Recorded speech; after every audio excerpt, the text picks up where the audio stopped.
Welcome to I'm Not Joking, the podcast where a behavioral scientist examines what it's like to live a humorous life. Glimpse into the lives of the funniest people in entertainment, business, and science as your host, Dr. Peter McGraw, explores their habits, motivations, and secrets to success. Get ready to fire up your brain and your funny bone. Now, here's your host. Welcome to I'm Not Joking, the podcast that looks at the lives of funny people. I'm Peter McGraw. Today's guest is Gia Cognata. Gia is a makeup artist, stylist, photographer, and writer from Los Angeles, California. She loves pickles and finding a balance between the arts and analytics. Despite her passion being happy and correct, she shells out terrible advice to horny teens on Twitter. She's most recently worked in behavioral therapy with autistic children, focusing on independence training. And I randomly found her on Instagram, where you can find her at the Gia Monster. Welcome, Gia. Hi. So, Gia, if you weren't working as a makeup artist, stylist, photographer, or writer, what would you be doing? Zipline. My zipline camp for men only is, I'd probably be doing that, which is where I zip in all the men that need like training. We zip them into camp. And we just train them to be better people. If I wasn't, I think I would be just doing more writing, being able to like just have free time and do creative stuff. I really do enjoy that. Right now, it's just more of like a thing I do for extra, but I would just commit myself like full time, yeah. So like if you couldn't be a kind of side writer, you'd be a full-time writer. Right. What would you be writing? Comedy, right? I think in one of your handles, you're a joke witch. I'm a joke witch. I am. Twitter, that's Instagram, yeah. Okay, so tell me, where'd that come from? I think I called myself a photogenic joke witch because, as a woman, you have witchcraft in you. You know what? I guess anybody can have witchcraft in them. It's not just women. I don't want to box everyone in or out. I'm not even sure. You have to be careful, Everyone's feelings matter. It's today. Easy to be outraged today. Yeah. So joke witch, I just, I guess as a younger person, I used humor to kind of like soften the edges of like really intense sort of situations. Okay. So that, being funny comes from usually kind of stressful situations. It's not like, oh, hey, I'm a silly person and I like to be silly all the time. It's like, I'm silly to give release for some sort of tension that's happened. Yeah. For those uncomfortable, stressful, difficult moments in life. Yes. And I want to get back to being photogenic because I think that's interesting. Yeah. But you're also a former bad girl. I am a former bad girl. Which sounds like that when you're a bad girl, you have lots on of... Tinder, this guy was like, what does former bad girl mean? Does that mean that you were a heroin addict? I was like, oh my God, where is your mind going? No, I mean, I'm great at a party. Invite me to a party, Peter. Oh my God. But I I could put a few back. Okay. And by a few, I mean, I will shut your bar down and there will be nothing to drink there. But in 2016, I got really sick. And so I kind of like did a whole life overhaul. Okay. Like Tell me how you approached the over. People love like a good makeover, right? A good Phoenix rising from the ashes story. Right. So 2016 was 2016. I was just a chubby, funny girl trying to have a good time. And then I grew a tumor in my uterus. Okay. And then I have terrible insurance. I'm on Medi-Cal, which is great because I'm like, yay, I don't have to pay because I'm a poor person, but also like terrible. Like you can be in an emergency and they're like, oh, we just have to keep you alive. We don't really have to do anything else. So I've had over 30 blood transfusions. Like I've been sent to the emergency room. Like this woman has no blood in her body. Like give her emergency units. Like it was a nightmare. It was a hard time for me. And this is, so you're drinking too much.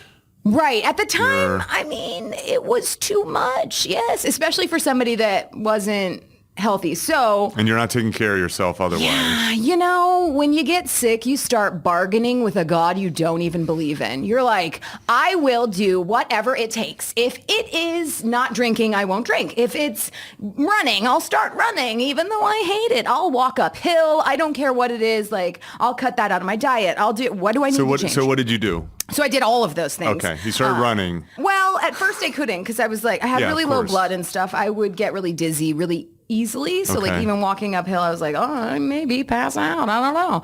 So at first it was mostly like a diet change. One of my doctors had suggested that it might be like an insulin spike causing like these hormonal imbalances. So I cut out sugar. I was a cigarette smoker, so I stopped smoking. Okay. And I started to work out like every day, even if it was just something small. At first I couldn't do a lot of stuff. Like I became really depressed, and then I started to set these tiny small goals that I could just achieve at home because I was feeling like very out of control with my life. Okay. Like I'm like, what's the point of living if I have to live and like because they had confined me to a bed. They're like, you have to live with somebody, all sorts of stuff that just takes away your independence and feeling like I can't do anything. I'm lost, I don't have any, I don't have any purpose. So I had these little tiny things that I wanted to just change and little things that I could control that helped me feel like I wasn't so out of control. All right. Yeah. And I actually have a note here that like it seems to me just, as an outsider, we just met a few minutes ago, that there's like this theme in your life of transformation. Oh, yeah. Yeah. Like this seems like Yeah. Like every good movie has a transition. You know what I mean? The character evolves. Yeah. So yeah, I think it's all about an evolution of who you are. I mean, back in the day, I can confidently say I was a worse person than I am today. I think that like part of getting to grow older and having the privilege to do that is like identifying the things that you want to change. Being a better person is always one of them. I think it should be on the top of your list. Yeah. Because I think like as you're younger, you get to be a narcissist a little bit. You're like, it's all about me. I'm having a rough time. I need this. I want this. And you're a little more entitled. And then these tiny near-death experiences sort of change your life, You're like, you get some perspective, you realize that it's about these small encounters and how you're affecting people, and it changes. I'm 36, so when I was 26, I was a nightmare. Yeah, you're on, Gia, you're on the hero's journey. Right? Like, so one of the things that I really like about this notion of this is Joseph Campbell. It's, it's woven through, like Gilgamesh and, Raiders of the Lost Ark. It's just a common way to create a story. I really like this idea as a kind of metaphor for life in general, which is the hero, for them to achieve their goal, right? They have this call to action, right? So it sounds like your tumor was your call to action, right? So to speak. Sure. I may be overdoing Simplifying. this, but the issue is, this thing is that to be a hero, you have to overcome some physical obstacle, but you also have to change psychologically or emotionally in some way. Right. It's this sort of 1-2 punch. Right. Sometimes the catalyst is the same thing. Sometimes it's different. It's two separate things where you're like, I had a physical transformation as well as, this emotional one. I think for me, emotionally, I hurt somebody very close to me. I hurt one of my siblings, and then I was able to be like, to stand outside of it and say, I don't want to be that kind of person. I don't want to be so selfish that the actions that I take, instead of keeping someone else in mind, it's all about what I need and what pleases me. And then I don't think about how it affects people. And you have 5 siblings. I have 5 siblings. Can you tell me what you did to your sibling? I'm like, is she listening? She knows. I slept with somebody that she liked, that she had slept with before. And then I started dating them, and our relationship sort of crumbled over that. And he turned out to be, someone unstable, and it just wasn't a good situation. It took a long time to repair that. I see. Yeah. I could see that. And still, it's something that, like, if there is some sort of argument, even if I've laid down and been like, I'm so sorry, it'll pop up sometimes. She'll be like, you're a fucking bitch. And I'm not saying that I'm not. I'm just saying, like, I'm trying to be better. I'm trying not to do things that actively negatively affect people. I mean, I'm sure some things you can't control, but if I can control it and I can identify that, hey, this action is going to hurt that person, my pleasure shouldn't come over. You know what I'm saying? Yeah, of course. Like, I want to be able to have pleasure and not cause pain because of it. Yeah, I think, of course, that's a delicate thing to do, which is, on one hand, wanting to live the life you want to live. And on the other hand, I like to say do no harm, so I don't want to actively harm someone else. I mean, I'm not going to take it to the flip where I'm going to make someone happy at my own cost. But my rule is, am I trying to live the best life for me without hurting other people's lives? Right. It's a delicate balance. Of course, because sometimes those things are mutually exclusive. Yeah, it's crazy. So you've had this mental transformation about. Yeah, that was in like 2012. I see. And then in 2016, I mean, I've been sick a couple times, but 2016, I got really sick. And then I was like in the hospital a lot. My white blood cell count was really high. Okay. So they had an infectious disease doctor come and talk to me. And that freaked me out. I had been in the hospital for like a week. And at the same time, like, I'm bleeding constantly, I'm getting blood transfusions, and then I had to have my gallbladder removed as well at the same time. All these things were happening to me. And so they had me talk to an infectious disease doctor. And I remember I was coming off of like a lot of Dilaudid. They'd given me Dilaudid all week. Which is what? Which is really intense. I want to say it's like a heroin derivative. Okay, so painkiller of but sorts. I'm not a doctor.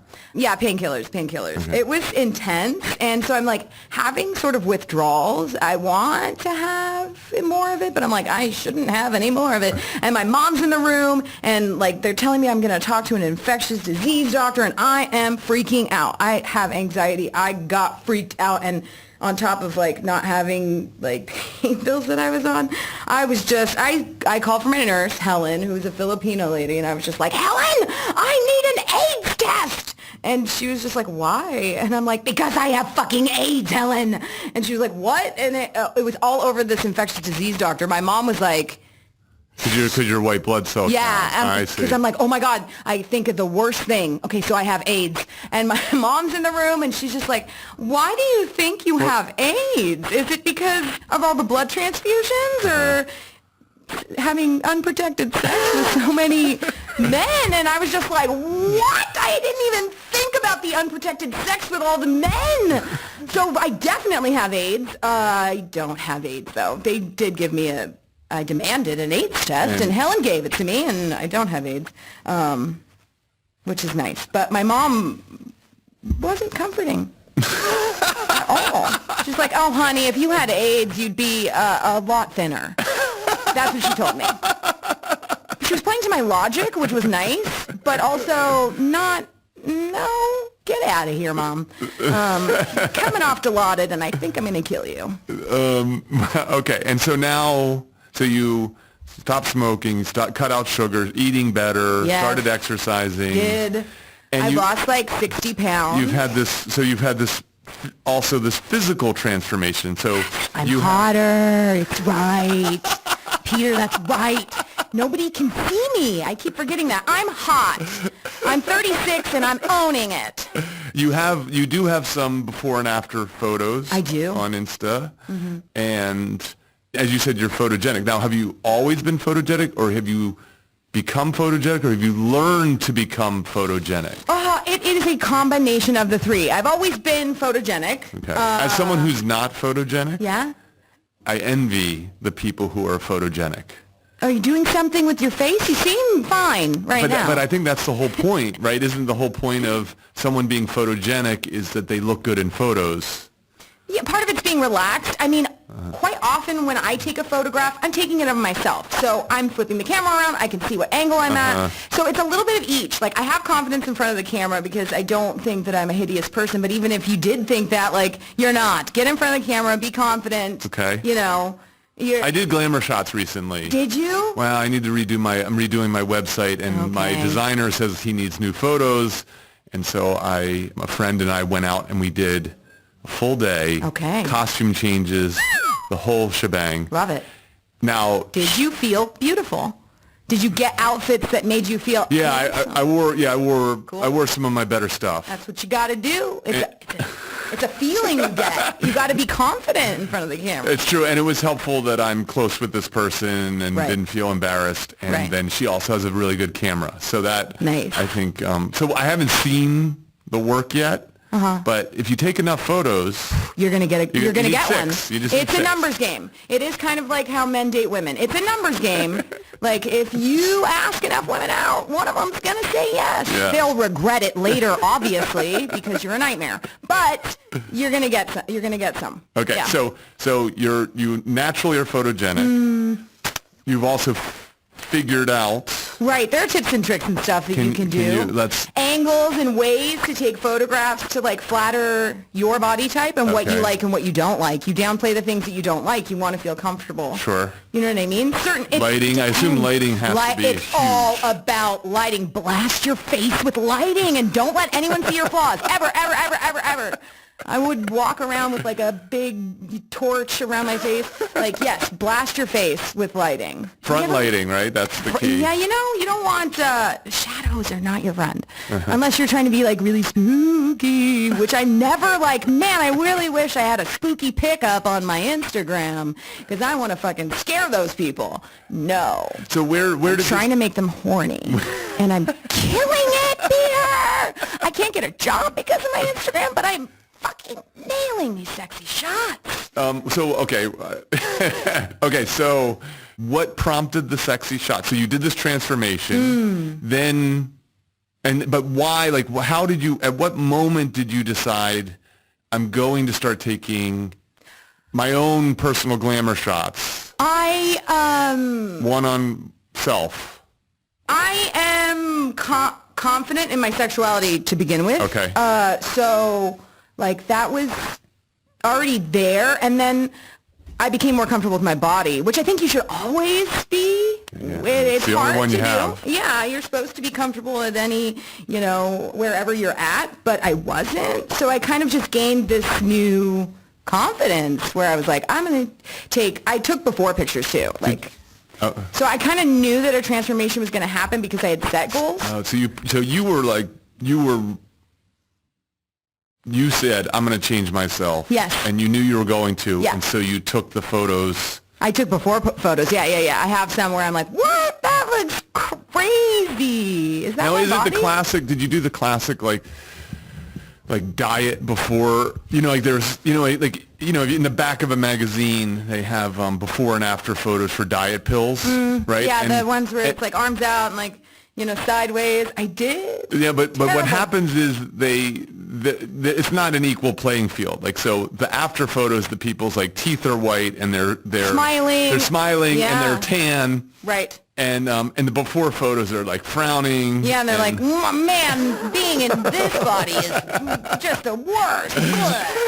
I look like a pile of flesh. Did you? I have an ex who once said that she felt like she was like at some there was a bunch of fitness people around. She said she felt like a bag of soccer balls. Right. It is something. I thought that was funny and sort of also just like being really harsh on oneself. Yeah, I can relate. But did you try to make your before photos good, or did you just take them? Did you stack the deck? You never feel confident in a before photo, Peter. You're like, no. Oh, it hasn't even started yet. Like, no, I didn't. Okay. I wish it was a beautiful glamour shot where I was like, that's right, check out these curves. But I didn't. It was like this sad It's the sad side shot from a bad angle I see. that I could never achieve again. And so the side-by-sides they don't really match up. And at a certain point, you toss away the things that you took the photo in so you can't really compare. And, Okay, you right. know, That's fair. I'm just curious. I know the difference. I don't need to.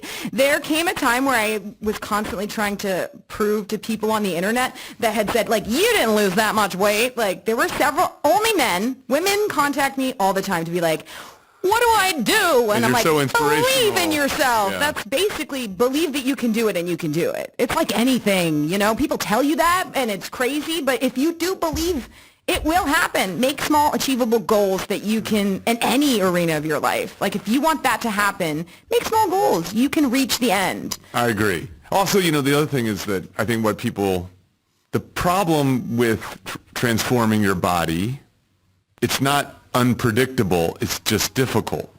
Right. So if you cut out sugar and you start working out and you cut back on drinking and you start eating salads and drinking water and doing all these things and you do it for a year consistently, your body will look different at the end of a year. The problem is it's hard to cut back on drinking and it's hard to cut back on sugar and it's hard to get a salad every day and working out is, for the average person, not pleasurable. Of course. And so on. Well, it's one of those things where you have to start treating yourself like you would if you were taking care of a child.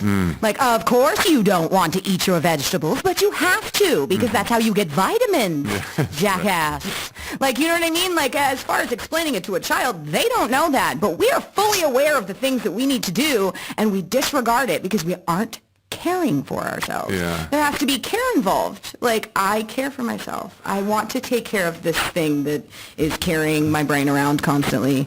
Because I have to have anxiety, so I can't without this body and this brain. And I have to be worrying constantly. So. I think I have been...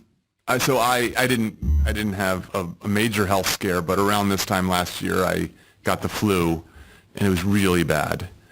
And as someone who doesn't get sick often, it really set me back, and it set off a little bit of a crisis of confidence in a sense about, for a lot of years I had been slacking a little bit, not a lot, but a little bit, where I started asking myself, is health really number one?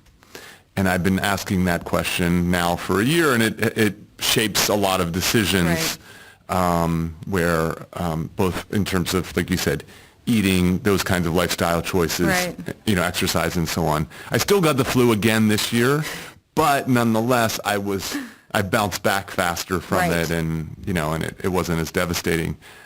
Okay, so all right, I won't belabor this idea. So you sort of knew you were going to put this out there in the world. Yes. I've always been comfortable. It's just that other people aren't comfortable with it. You know what I'm saying? Like, if you're including potential employers. That's right. The world. So let's the whole world wants to know why you're so comfortable with your female body. Cover it up. It's confusing for the world. They see more and more women sort of embracing that, and I'm like, you have to kind of let it happen a little bit. I'm sure some discretion. I mean, I don't want to have any, but I'm sure like some discretion can be taken. But like, let women embrace their bodies. I don't understand the judgment. And also, this is the thing about social media is it's opt-in.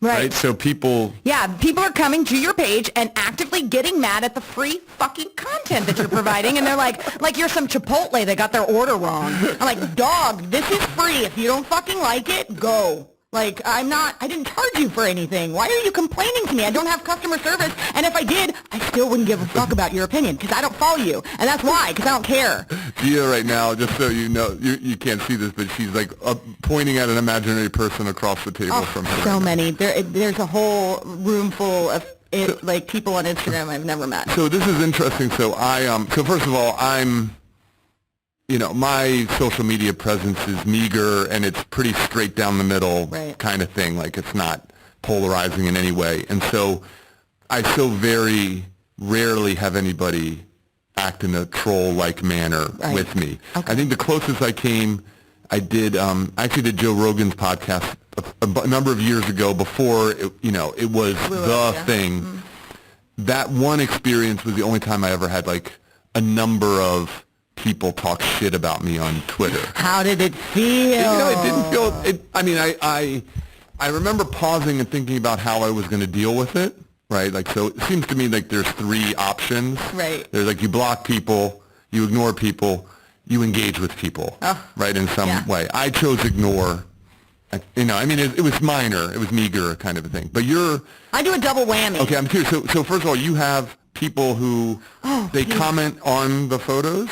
So much. They send you... One of my favorites is when men will comment something like, yummy. And I'm like, what am I, a pizza? This isn't a picture of a pizza. What are you doing? So you use comedy when you...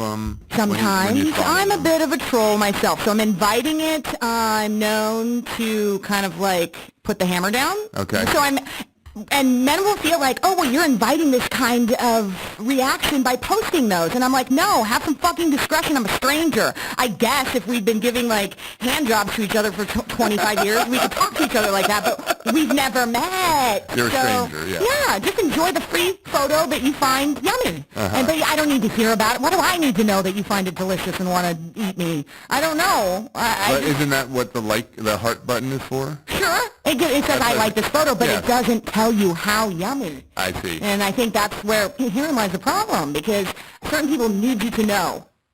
Do you think that these guys think that it's like this is a pickup line? I think it's a way to engage. I see. It's a way to engage, and so I will just punish that behavior in the hopes that it's not something that they continue to do. But I think, honestly, what happens is they no longer do it to me, and then they just continue to do it. I'll find someone else to... It's like a bully, right? A bully who will... it's my fault.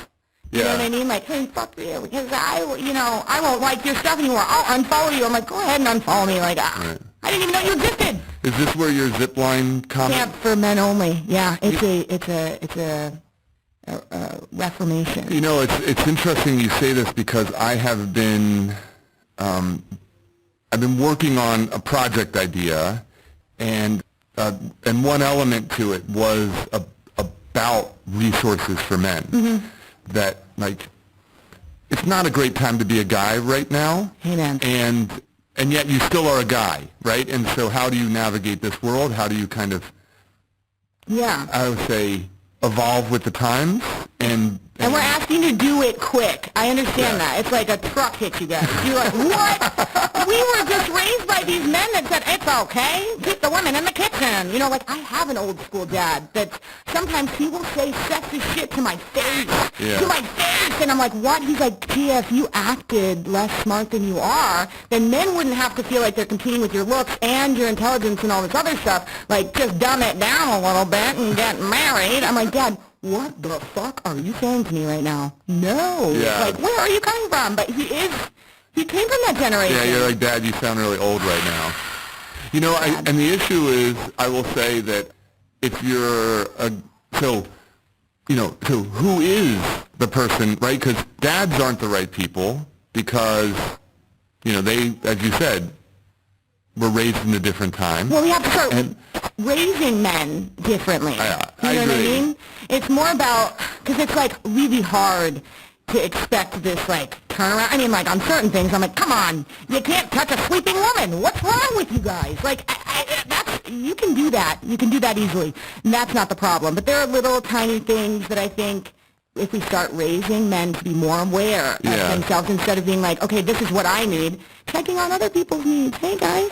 But I think one of the things is like if you were to ask a man, where do you learn, right? How do you progress, right? And how do you become a better man? We're way off on a tangent now, but I think this is an important one. Mm-hmm. Where do you look? The guy, like, there's not great resources, right? Because like right now, a lot of the stuff are like these very kind of libertarian, the Jordan Petersons of the world and the Joe Rogans of the world and all that kind of stuff.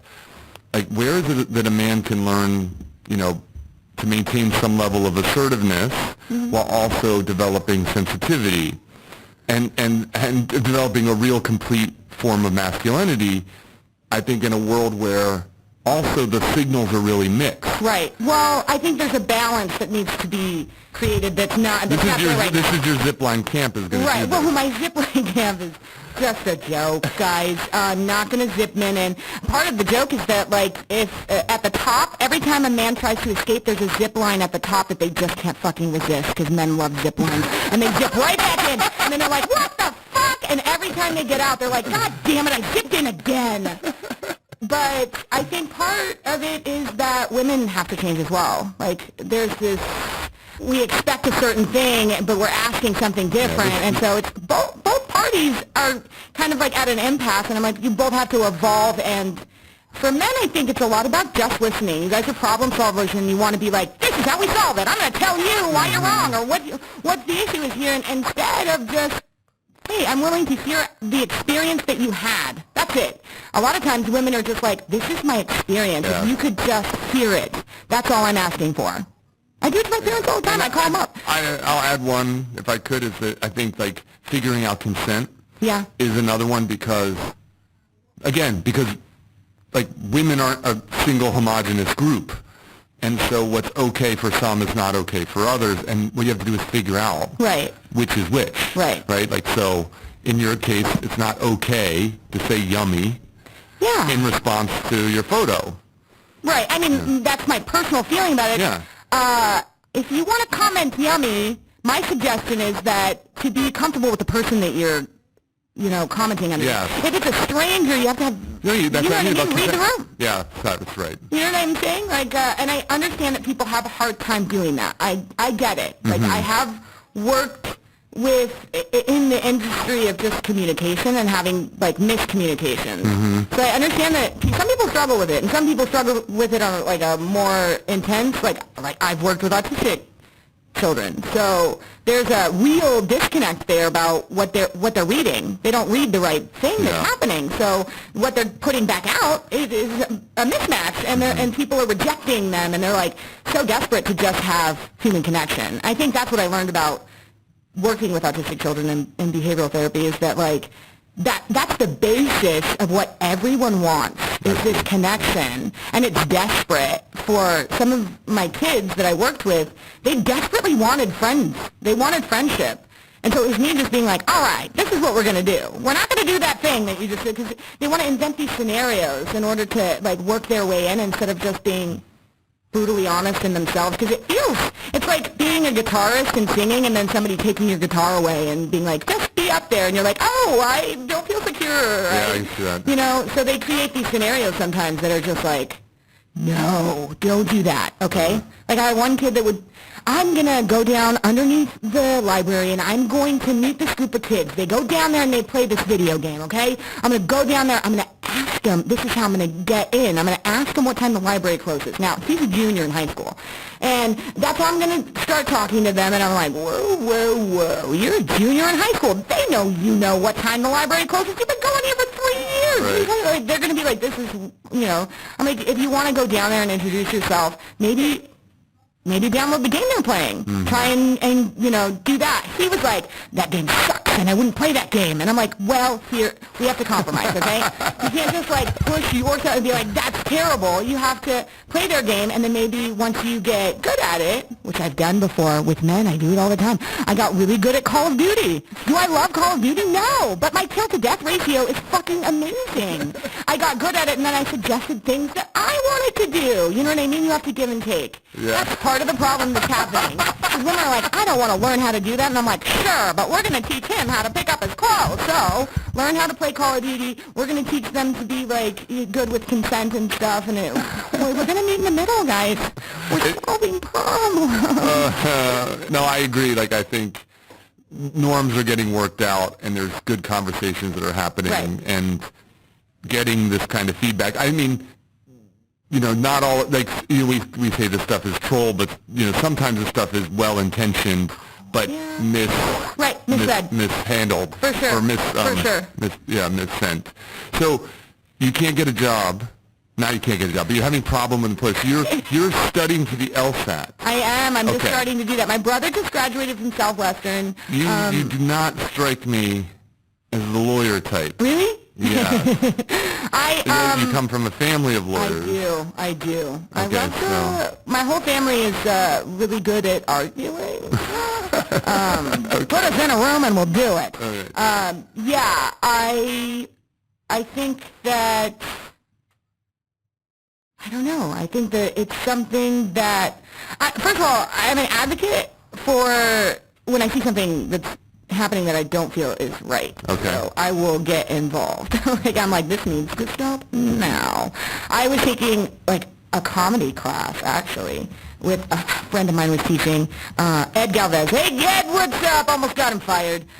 Because one of the guys, and they tell you at the beginning, they make you sign an agreement, and they tell you, like, hey, if somebody comes in here with an opinion that you don't agree with, don't chastise them. Be chill. If they're going to be not funny, let them be not funny. And I was like, well, I'll sign this, knowing good and well that I wasn't going to follow it. I'm like, if I hear someone say some shit that I don't agree with, and I signed it, and then, like, it just started happening so quick. It was this one guy from Canada, couldn't stand the old man. He looked like Mr. Burns, and he wasn't for me, guys. But I held it in, sort of.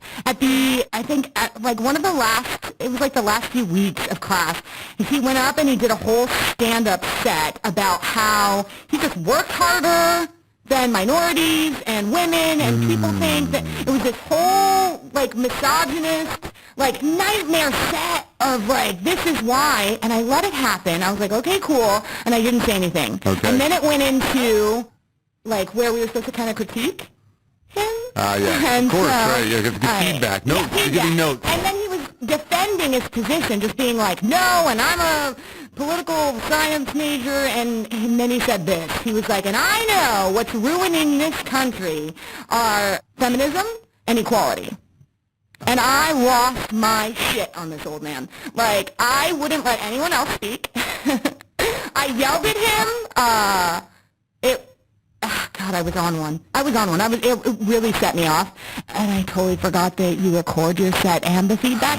So he immediately took this recording of me being like, hey, take this shit and go fuck yourself. You know, like, don't feel comfortable just because this is a room full of fucking women. Don't feel comfortable bringing that shit. Because if it was, like, a bunch of minority men, you wouldn't have said that. I see. Like, don't feel comfortable around me bringing that bullshit. Because I will not stand for it 1 second. I don't care if I signed 1,000,000 fucking agreements that said I would let you have a stupid fucking opinion. Like, no! So I ranted for a very long time. Okay, and how did the school deal with this situation? I received an email. Well, also, like, then I saw him outside, and then I felt way more loose. So I think we were both walking towards the office of where it was, so then, like, I was sort of yelling at him, and I'm like, don't fucking talk to me. Don't feel like you can... I'm not hearing this shit. And then he started acting like he was scared of me, like physically scared, like, and that's when he just took the recording into the office, and then they emailed me, HR. HR emailed me and a couple of people, and they were like, okay, so either you're both in the class or you're both out of the class, and he didn't want me to be in the class, so he just was like, I'm not going back there, and you both withdrew. whatever. Yeah, I went into a different class. I think they refunded his class and another class. That prick, he got money back. I'm like, no way. Basically, they were like, we agree with your position, but we don't agree with your tactics. You violated Which I was like, okay, you know what? True. I can't disagree, but I haven't heard it. I would love to. I'd love you heard to. the rant? No, I haven't heard myself yelling at him, but I'd love to. I'm sure it was wild. Well, I just feel like I got a just free snippet of it. It was So fun. I've actually given up asking this question, Gia, but I think you're the right person to answer I'm it. excited. Do you have a rival, frenemy, or even an enemy? Ignoring this guy for a moment.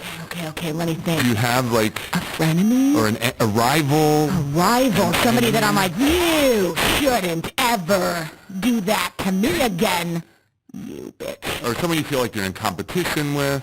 So the reason I've stopped asking the question is no one wants to answer it. For me, But you seem like the type of person... I would be honest with you. I'd be like, that fucking bitch. But personally, my rival, the person that I compete with, is my old self. Okay. Constantly. All right. So it would be a situation where I'd be like, oh, God, that's something old me would do. And I hate old me. Old me sucks. And quite often if I see, like, things that I used to do in other people, before I even get to know you, I'll make a judgment because I'm like, oh, I hated old me, and you do that shit old me does, so you're out. If you see your old self in Yeah, others. doing old stuff that I would do. Lots Like of, what? Like what? narcissist behavior, just caring about yourself more than how you're affecting other people. Mm-hmm. That it just bothers me. I see my my family does it a lot, where it's just like you'll call and say, hey, I had a really shitty day. You just want someone to hear you. Of course. Hey, I'm having a bad day. Yeah, well, my day's worse, and here's why. That's it. Where I'm like, no, this isn't a competition for how shitty your day was. Like, I'm just saying my day was shitty, acknowledge that my day was shitty, and we can move on. Yeah. I'll hear it out after your day, but, like, having this response where it's, I can't do it anymore with my family. Yeah, my dad does a lot, and my sister, just constant. It's like, this is about me! And I'm like, shut the fuck up. Law is built on adversarial... Right. Creating adversarial situations, the idea that truth and justice and fairness come out of competition for justice, I guess, is the way to think about it. Is that why you're drawn? Like, why the else? I know I don't know you, but I'm puzzled by your I think it's LSAT part of the analytic, it's part of my brain that wants to... You've got this artistic side. Right. But Which I think will come in handy. Because my brother just graduated from law school, and one of his professors said one of the best trial attorneys he's ever met was a former comic. And part of being in a trial is you're on stage. That's true. And you're trying to sell something. You're trying to sell a story. And being my authentic self is easy for me. Okay. So I think it's easy to walk in and say, okay, this is why this is going to happen. Let me tell you why you're going to see it my way. Yeah. And if you're authentic, if people like that, they make a connection with you. And I do agree with you about this idea of there's some performance element. So that's the kind of lawyer you want to be? Oh, for sure I would. see. Come on, look at me. I'm going to sell you a narrative you have never fucking even thought you would believe in. I will. And how's the studying going? I'm just gearing up to do that because, after job shift, I got in a car accident, made a job shift, and then sort of just settling into what I'm going to do. Okay. So, I think everyone makes sort of a shift. I love researching, too. If you tell me that you have a problem, I will be on it. I'm like, let's find out what's happening to your body. I do it with health, any issue. Okay. I'll look it up. I want to know why, what's happening. If it's your dog, I'll look it up. I don't even care. I'm like, oh, your dog has septicemia. Is it this type or this type? And they're like, I don't know. My dog's just dying. I'm like, did you ask the doctor? And they're like, no. I'm like, okay, well, I'll find out. So you're going to trade in Google for some leather-bound books? Well, they did Google, too. I think it's more now. It's more Google. I'm sure. But you Google from, a beautiful library somewhere. That way you can access the leather-bound books. But I think a lot of it has been made a lot easier because of the internet. Yes. Access to information. Which is it's this weird juxtaposition where it's this beautiful thing that you can access anything, you ask it and you can get a correct answer. I mean, you have to fish for it, but sure. You know what I mean? You can get the correct answer for something, which I love having. I like being right. There's nothing more than I like being right or winning. And on the other hand, the piss and shit of the world exists there. It's all the most terrible things that you could ever think or say about yourself is on there. And people are attacking each other. It's just a nightmare. It's what? I don't know how to balance these things. The great promise of the internet was, democratizing information and allowing free communication. Right. And as a result, you get both these worlds as a result of that. Do you, so you're on this hero's journey. Mm-hmm. So one of the elements of the hero's journey typically is that there are people, individuals, things. It doesn't have to be, it could be a dragon, but, it could be beings that serve either a purpose of trying to thwart the hero. So that's why I was asking about the rival, frenemy, enemy, but also can propel the hero. Right. Sometimes also can be an enemy. But so when you think about this, so you've had this change in your life, who are the important people who have helped? I would say friends and family, and then on the other end of the thwarting, I would say friends and family. Okay. So it could be the same person. Yeah. I mean, sometimes I think that some people encourage you, because my brother's like, Gia, you've got it. You could do this. You could go to law school. I'm killer in a class, because I'm competitive. Like, I'm killer in a class. Like, there's nothing that I can't learn. There's nothing I can't memorize. Like, I think part of it is believing that you can do it. And then test taking is a low anxiety sport, you know what I'm saying? Like, you go in there, it's in there. You just have to calm down. And sometimes when people are panicking, they can't access that information. Yeah. But I'm like, if you read it, it's in there. Believe in yourself. Right. So I forget what your question was. Oh, about the people. So your brother has been helping you. Yeah, he's been encouraging me. Okay. He's been saying, like, this is something that you should really do. Okay. I think that you'd be successful. And he certainly knows it because he did it. Right, yeah. right. My dad as well. He's been a trial attorney. He's somebody that he's like, I won't let you win. And I'm like, there are only losers in this conversation then. Okay, buddy? Calm down. But, yeah, I think when people believe in you, you're like, oh, okay, I can do this, you know? I think that matters a lot, It's why, like, there's some people say, oh, you're only going to be as successful as your 5 closest friends, the 5 people you're around the most kind of thing. Right. And I think that one element is that idea is that, so I'll give you a story that I might have told at the podcast before. So I was doing a master's program in New Jersey. As an aside, I didn't realize you were from Los Angeles. Yes, I swore you were East Coast. No. You have such an East Coast vibe. Yeah, where I'm like, no bullshit. Here you go. Sit down. I'm gonna dish this out. You're not gonna like it, but you're not supposed to. There's a little bit of that. Yeah. So, I came from a pretty modest background. I'm like, I think one of the only people to get I think I'm the only person in my family to get a PhD. You know what I mean? Like, have overreached. Right. I remember a time I was applying to graduate schools for PhD programs, and I was driving with this friend, and he's like, oh, where are you applying to? And I listed off all the schools, and one of the schools was Yale, right, an Ivy League school. And he goes, of all the schools, he goes, I think you should go to Yale. And I look at him like, dude, you have no idea what you're talking about. Because, you're supposed to choose based upon an advisor and fit and all this kind of stuff. But his father had been a president of the university. And he said, offhanded, he was like, if you're going to become the president of Rutgers, which is the school we were at, which is my undergraduate institution, it helps to have gone to an Ivy League school. And I was just so blown away by his perspective, which was, that he actually thought that I could become a president of a university. Right. And why not? Like, his dad did it. Someone has to do it. Right. Why not you? I think well of you and so on. And what I realized is, like, I needed people in my life who thought that I could do big things. Yeah. It's very hard to think you can do big things if no one in your life is doing big things, if no one in your life is encouraging you to do big things. Right, you should think small. It's easy to do that. Yeah, you're stuck in this, like, tiny microcosm. Yeah. But part of it is believing in these extraordinary possibilities that they exist. And sure, the shot is smaller, but, win big, risk big, guy. You gotta... I'm never going to become a president of a university. I don't want to be one, but nonetheless, like, I think that idea of why not me, right? Why not me is a useful perspective. Well, this is the city of why not me. I know. Why not me? It's why it's one of the things I love about LA.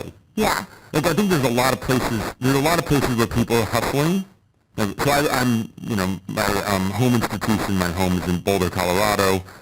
There are people in that town who are hustling, but it's not on display like it is in Los Angeles. Oh, yeah. And it's not as pervasive as it is in Los Angeles. I want you to be reminded. Hustle hard! I find it really inspiring, like, as someone who's had some success, to kind of stay, right. I don't want, it's so cliche to say, but stay hungry, like, to stay, like, thinking about other new challenges. Small goals. I think it's fun. Yeah. Make them, I think that they should be a little bit scary. Your goals should be like, whoa, do you think I could do that? Like, the end game should be kind something that you're kind of like, can I do that? But these little tiny goals that lead you up to that, that are something you can do. Like when you accomplish it, you're like, oh, I'm crazy. Yeah. Okay, maybe I can do this. You start to believe in yourself the more that you do. I think, that's why I think getting healthy was something that helped me to sort of have confidence, and there's nothing I can't do. I believe that. And when you have a foundation of good health, boy, you can do a lot more. Man, You can grow a lot. there's nothing like losing your health. There's nothing more desperate in the world. You were like, I thought I didn't have anything when I was just poor, and now I'm also done. Don't do it. Terrible, I don't. But Yeah, I said, but if it happens, take advantage of it. if a near-death experience comes across your door, open it. Don't ignore it, yeah. Don't ignore that knock of, death at your door, is what I'm saying. But, yeah, I've had a couple of those instances in my life where I was like, I can't die, I've done nothing. Yeah.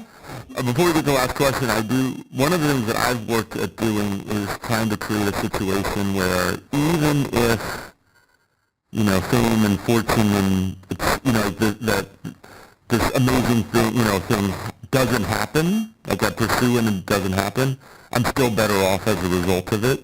Right. And to me, that's like that is the key to goal setting, Right. where you create so little downside, because even if your book doesn't become a New York Times bestseller, which most books don't, Right. you're better off for having written the book. I think so. Like that, those kinds of, or, if your podcast doesn't get hundreds of thousands of listeners, you're better off because you Right. have Put made this yourself thing. out there. I think so. You got to take risks, and sometimes they're not going to be home runs. Sometimes they don't, but something will. Yeah. You know what I mean? If you keep, it's the numbers game, man. If you keep at it, you're going to find that area where you're out of the park every time. Yeah. And people are like, yeah, this is your niche. This is where you got on. You're doing great. So. All right, last question. What are you reading, watching, or listening to that's great, that really stands out? Not just good, but great. Not just good, but great. I gotta think about that one. You should have me cheat on that one, so I could be like, okay, these are the things. Let me think. Or if you had listened to any of the previous podcasts. This is always my last question.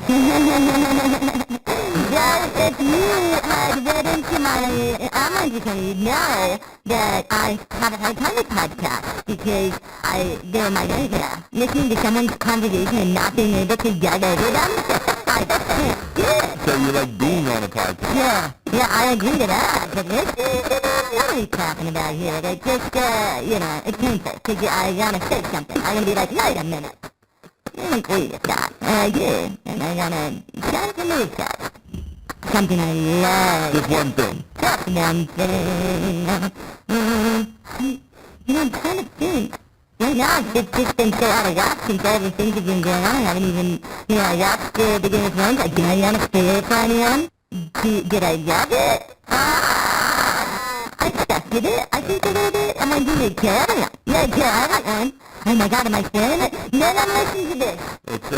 This will come out in June. Okay, good. Maybe everyone who's heard it then by now. I'm not gonna say, but yeah, I mean... What about, here's one. Who's your favorite person on Instagram? What a narcissist! My favorite person on Instagram, I follow a lot of, fashion pages, because, I get involved in style a lot. I love a look. So, there's this woman, she's in London, but it's fashion in flux, and she has just, tips and tricks for, different things you can do with your look, and I love that. I do enjoy that. As far as, and then art pages, I follow a lot of artists, but I don't know their handles offhand. There's an artist that does work that my friend showed me, Moganji, I think it is, and he does tattoos, beautiful, pieces of art. They're one line, wonderful, and I think I don't have a lot of tattoos, but I think they're wonderful. I'm like, oh, I'd love to do Yeah, I think I'm trying to stay active Instagram and just cultivate a real actual life instead of just I think people get stuck in online. So recently I pulled back from the internet. Like, I pulled back from Facebook, some apps there. And thank you so much. I've been clean for, like, 2 months. It's been hard, but, yeah, I'm making it happen. It's successful. Facebook is where I go to troll. I don't know why, but you, like, read people's, like, people you're friends with, and I'm like, yeah, you should just stop. And I can't stop myself. Then I have to go down there, and what I've learned to do, and it's a great tactic, I'm going to explain this to everyone, like, you go in, you say something rude, you make your own thread, okay? Within somebody, so you comment on something. And hopefully the owner of the page either really is, because they love Trump, they're just too stupid to delete it, and then underneath it, people will comment. And you have control of their thread. So you do is you say something really rude, and then you block that person immediately. So they can't respond, and then it's so irritating to them. I'm glad you're on Facebook. One time on Facebook, I had a Trump-supporting kid, and he came to my Facebook, and he was trying to tell me that the statistics on rape, and they were, like, that they were, this wild percentage of false accusations. And I was just like, hey kid, shut the fuck up, I don't want to hear about this. And he just kept coming at me, and I said this, I'm like, yeah, you know what, you sound like the child of a rapist. Oh my God. Okay, and he's like, yeah, my mom's a real rapist. So I took a screenshot of that, and I go, I'm going to send this to your mom. And he was like, I wish you would. So I called his fucking mom, and she answered the phone, and he was home in Texas, and he was a 16-year-old Trump supporter, and when he answered the phone, I knew it was him, he knew it was me. Oh my God. He was like talking into a fan. He was like, I was like, very excited, because I got him off guard, and he apologized. Really? He tried to defend himself for a second and be like, yeah, but, you know, you're on Facebook and your stuff's public, so I can say whatever I want. And I was like, except for I gave you a boundary, you didn't follow it, so now I'm calling your fucking mom. And you know what? She might be mad at me for stalking you, but she's gonna be even more mad at you for putting all this information on the internet where I can find you. This is incredible. Yeah, and then he was like, because I was like, I don't care how long it takes me to get a hold of your mom. Maybe you answer the first 300 times, but I'm going to call 700. And she's going to answer, and I'm going to fucking talk to your mom. And he was just like, please don't. And I was like, block me, I'm going to block all your friends, and I never want to see you. Here's me, whatever. Okay. I got that, and then I think after that I got off Facebook for maybe like 6 months. I was like, yeah, my dude, I'm stalking 16-year-olds on the internet. There's your enemy. Yeah, it's a 16-year-old Trump supporter. He's my enemy. I see. I got him. Yeah, I had a feeling that this was going to be spirited. Okay. And it has been. It was a lot of fun, and it was really good to get to know you, your real self, Yeah. not Yeah, your it's social media self. okay. And I want to say thanks for your time. Thank you. It's great. Cheers. Thank you for listening. Don't forget to visit petermcgraw.org for more information about our guests, show notes, and social media links. If you've enjoyed this episode, please subscribe and share with others. Join Dr. Peter McGraw next week for another